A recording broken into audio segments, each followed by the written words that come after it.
এই সাবান মাসে জল ঢালতে গেছে বাবার কাছে প্রার্থনা করি বাবা যেন ফিরাই দেয়, কোলে মারতাম মার আমাকে কোলে ফিরাই দেয় রে বাবা, আমাকে কোলে ফিরাই দেয়, তুই প্রার্থনা কর।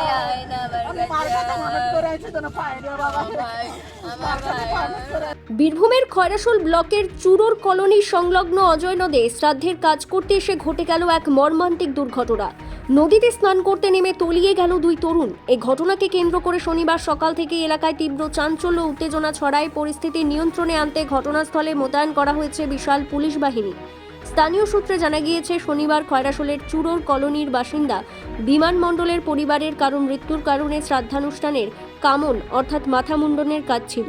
সেই উপলক্ষে পরিবারের সদস্যরা এলাকার সংলগ্ন অজয় নদে এসেছিলেন। আচার অনুষ্ঠান সম্পন্ন হওয়ার পর বেশ কয়েকজন নদীতে স্নান করতে নামেন। স্নান করার সময় আচমকাই বিমান মণ্ডল সহ মোট 6 জন নদীর গভীরে জলের দিকে তলিয়ে যেতে শুরু করেন। বিপদের মুখে পড়ে 4 জন কোনোক্রমে সাঁতরে ডাঙ্গায় উঠে আসতে সক্ষম হলেও বিমান মণ্ডলের ভাইপো ও ভাগ্নে আর ফিরতে পারেননি। তারা জলের তীব্র স্রোতে তলিয়ে যান। তলিয়ে যাওয়া দুই যুবকের নাম ঋষি হালদার এবং তিমির মণ্ডল, বয়স যথাক্রমে 14 এবং 19। দুর্ঘটনার খবর পেয়ে ছুটে আসেন পার্শ্ববর্তী এলাকার বাসিন্দারা। তারা দ্রুত স্থানীয়ভাবে উদ্ধার কাজ শুরু করে প্রথমে তিমির মণ্ডলের দেহ জল থেকে উদ্ধার করে হাসপাতালে পাঠান। পরে খবর দেওয়া হয় বিপর্যয় মোকাবিলা বাহিনীকে। বিকেল 4টে নাগাদ বিপর্যয় মোকাবিলা দলের কর্মীরা নদী থেকে ঋষি হালদারের মৃতদেহ উদ্ধার করেন। সকাল 11টা নাগাদ ঘটে যাওয়া এই মর্মান্তিক দুর্ঘটনায় দুজনেই প্রাণ হারিয়েছেন।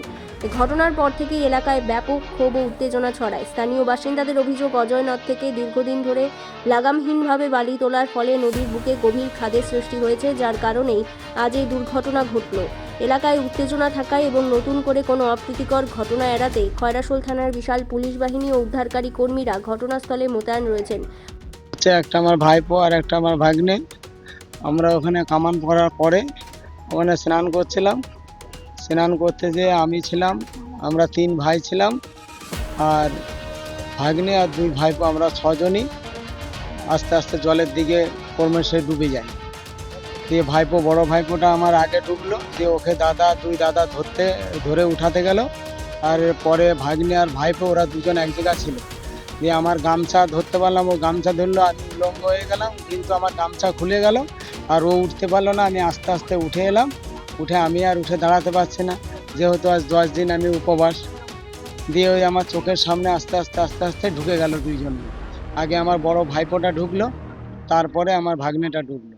বীরভূমের দুবরাজপুর থেকে লালটু মুখার্জির প্রতিবেদন, বীরভূম রার বাংলা।